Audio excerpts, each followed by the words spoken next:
దేశకాలాపరిచ్ఛిన్న సర్వగా సర్వమోహిని సరస్వతీ శాస్త్రమయీ గుహాంబా గుహ్యరూపిణి. దేశకాల పరిచ్ఛిన్న దేశకాలములచే మార్పు చెందనిది. సాధారణంగా ఒక వ్యక్తి ఒకే కాలంలో ఒకే ప్రదేశం వద్ద ఉండటం కుదురుతుంది, కానీ ఒకే కాలంలో వేరువేరు ప్రదేశాల వద్ద ఉండడం కుదరదు. కానీ అమ్మవారి విషయంలో ఈ పరిమితి లేదు. అమ్మవారు సృష్టి స్వరూపిణి. ఆమె లేని చోటు ఉండదు. సృష్టి స్థితి లయలకు అతీతం అమ్మవారు. అంటే కాలానికి పరిమితమయ్యేది కాదు. దేశము చేత కానీ కాలము చేత కానీ కొలవబడినది కాదు. హద్దులు ఎల్లలు లేనిది. దేశకాలాల చేత కొలుచుటకు అవకాశం లేనిది అని ఈ నామానికి అర్థం. సర్వగా సర్వవ్యాపిని పరమేశ్వరికి దేశము కాలము వంటి హద్దులు లేవు. కాబట్టి ఆమె సర్వాంతర్యామి. ఈ నామము దేశకాల పరిచ్ఛిన్న అనే నామానికి పొడిగింపు.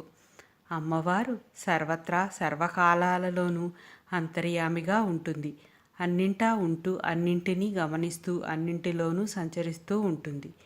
అన్ని జీవజాతుల్లోనూ అన్ని వస్తువుల్లోనూ అన్ని ప్రదేశాలలోనూ ఉండేదే అమ్మవారు. సర్వదేశ కాలములయందు అంతర్యామిగా ఉండునది అని ఈ నామానికి అర్థం.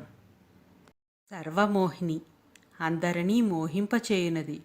ఈ మోహన లక్షణం అవసరమైన నిమిత్తమే జగత్తులో అమ్మవారి చేత ఉంచబడింది.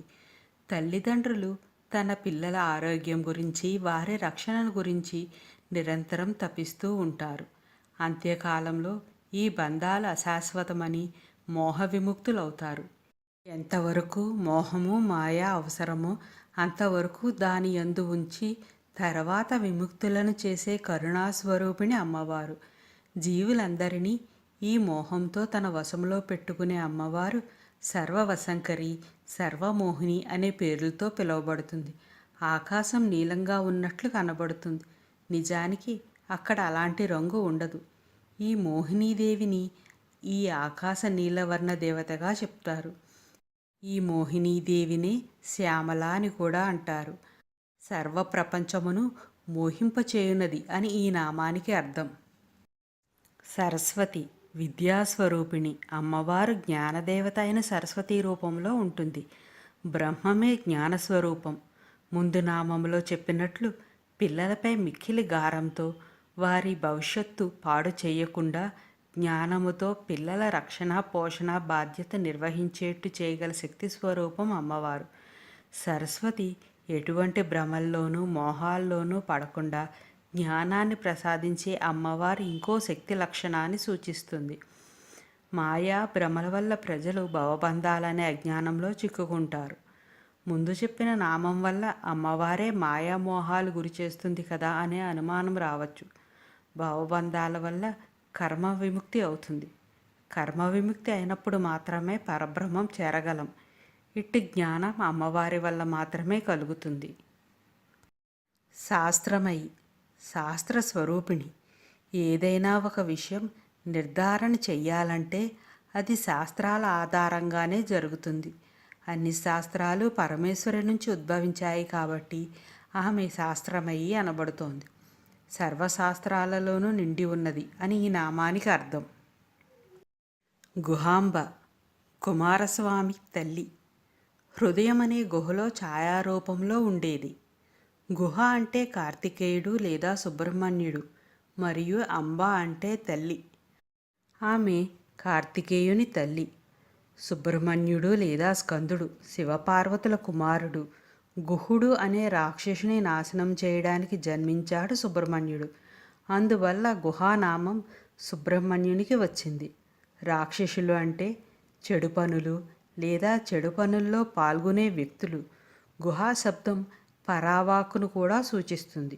అందుకని పరావాక్కు స్వరూపమైన కుమారస్వామి యొక్క తల్లిగా గుహాంబ, వైఖరీవాక్కు స్వరూపమైన గణపతి యొక్క తల్లిగా గణాంబ ముందు రాబోయే నామం ఏర్పడ్డాయి.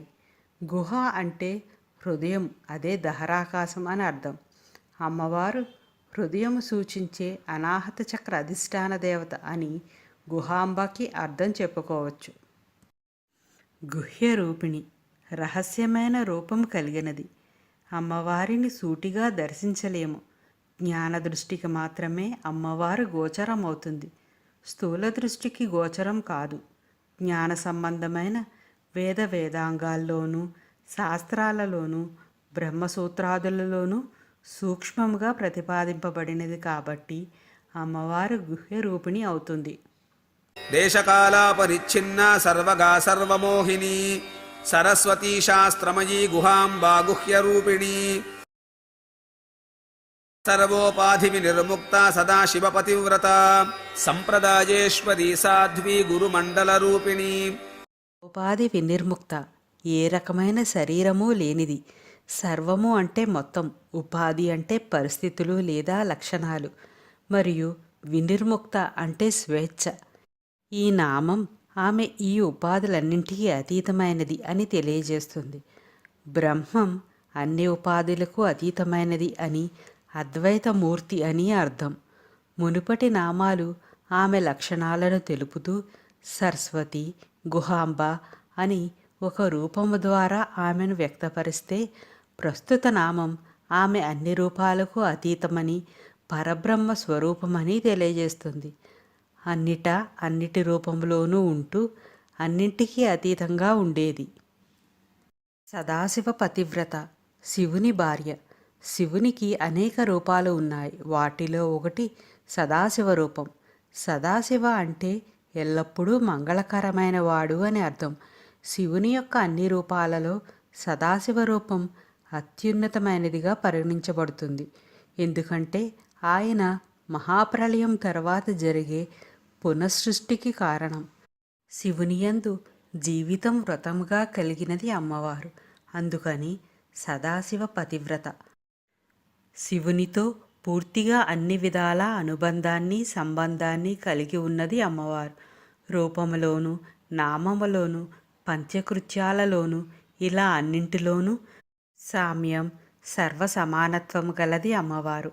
ఇలా రూపనామాలతో సహా తన జీవితాన్ని భర్తయందు వ్రతముగా కలిగినది కాబట్టి అమ్మవారు సదాశివ పతివ్రత. సాంప్రదాయేశ్వరి, అన్ని సాంప్రదాయములకు అధీశ్వరి. కాలముతో పాటు మార్చవలసిన అవసరము లేకుండా పారంపర్యంగా వస్తున్న పద్ధతులను సాంప్రదాయం అంటారు. అవి అన్ని ప్రాంతాల వారికి, అన్ని జాతుల వారికి ఒకే రకంగా ఉండవు. వారి వారి సాంప్రదాయాలకు దెబ్బ తగలకుండా అదేవిధంగా వారిచే కొనసాగింపబడేట్లుగా చేస్తుంది కాబట్టి అమ్మవారు సాంప్రదాయేశ్వరి. ధారణ చేసేదే ధర్మం అవుతుంది. ధర్మము ఆచరింపబడితే గుణం అవుతుంది. మన గుణములను సాంప్రదాయములుగా మలుచునది అమ్మవారు అని ఈ నామానికి అర్థం. సాధు స్వభావం కలిగినది. ఆమె సాధనలకు మరియు అజ్ఞానాన్ని తొలగించడానికి కారణం. అందుకే ఆమెను సాధువు అని పిలుస్తారు. సాధువు అంటే ఇతరులకు ఎటువంటి హాని కలిగించని మరియు ఇతరులకు మంచి చేయాలనే ఉద్దేశం ఉన్న వ్యక్తి అని అర్థం. ఈ వివరణ కూడా ఆమె గుణానికి సరిపోతుంది. ఈ నామాన్ని సాధు అని కాకుండా సాధ్వి అని కొందరు పరిగణిస్తారు. కానీ ఈ సాధ్వి నామం ఇంతకు పూర్వమే 128వ నామముగా చెప్పబడింది. లలితా సహస్రనామం ప్రత్యేకమైనది. ఎందుకంటే ఏ నామము పునరావృత్తం కాదు. ఈ నామం పునరావృత్తం కాకుండా సాధు మరియు ఈ అని 2 నామాలుగా విడదీసి చెప్పడం సాంప్రదాయం. ఈ అనే అక్షరానికి అమ్మవారి పరంగా ఏదైనా అర్థం రావాలంటే ఈ అక్షరానికి బిందువుని చేర్చాలి. అప్పుడు ఈం అనే బీజాక్షరం వస్తుంది. దీన్నే అమ్మవారికి సంబంధించిన శక్తి బీజం అంటారు. కకార లకారాలు ఈం శక్తి బీజంతో కలిసినప్పుడు కామకళా బీజమైన క్లీం ఏర్పడుతుంది. కామకళా బీజము గురించి మనము కామకళారూపిణి అనే 322వ నామంలో తెలుసుకున్నాం.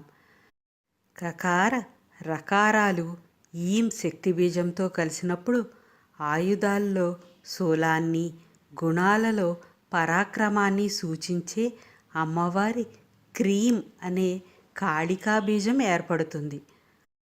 అకారము ఈం శక్తి బీజాన్ని కూడినప్పుడే జ్ఞానశక్తికి సంబంధించిన సరస్వతీ బీజమైన ఐం ఏర్పడుతుంది.